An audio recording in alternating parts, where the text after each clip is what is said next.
नमस्कार, welcome to my channel. जदि मो चैनल को सब्सक्राइब करना प्लीज सब्सक्राइब करंतु। आज आम बनैया जाऊँगी कदली भिंडा मसूर डालमा।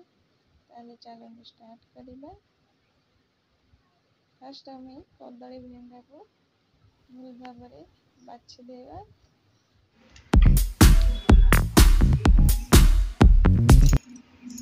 तापर आम छोट छोट करके काटिदेवा। काटि सारा पर पानी दे हलदी लुण दे सिझेवाई बसईदेवा।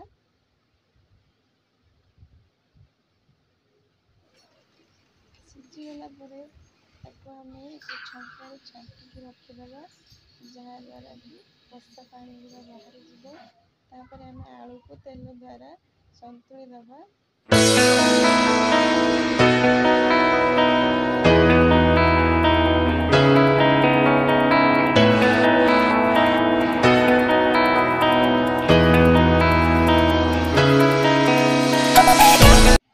आलू टिके लाल हो सारा पर आम भिंडा को पकईदेवा संतुली दबा।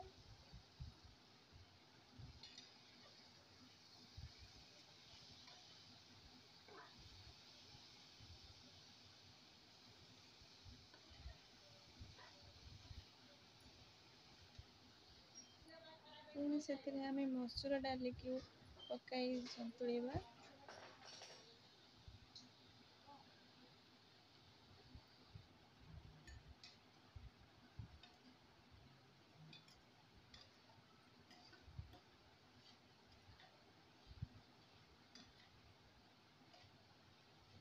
किछि समय होला परे से आम पानी दे दबा।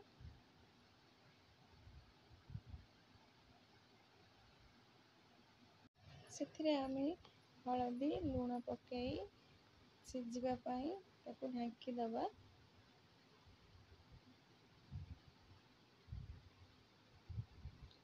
किछि समय फुटिला परे से आम टमाटो देदबा। एबे डालमा आमर पाखापाखि सिझी जाइए।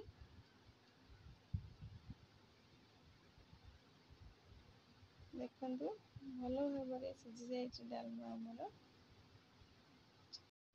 गोटे कढ़ाई किछि तेल आम नहीं से फुटण लंका को देदबा। ये फुटी सारा पर से आम प्याज पकईदबा। किछि समय आम गोलाई दबा। टिके होला पर से आम अदा रसुण छेचा को देदबा। ता सहित एटा को मिक्स करदबा।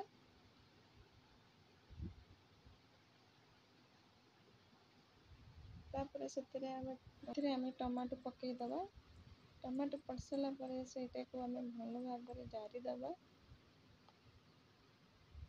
सिझा होइतिबा डालमा आम किछि चीनी पकईदबा गोटे चामच हो कि 2 चामच हो। तापर से डालमा को आम आनी मसला सहित मिसई दबा।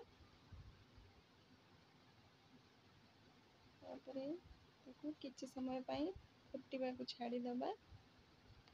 डालमा टी फुटिले से आम घर तैयारी लंका गुंड जीरा गुंड को देदबा।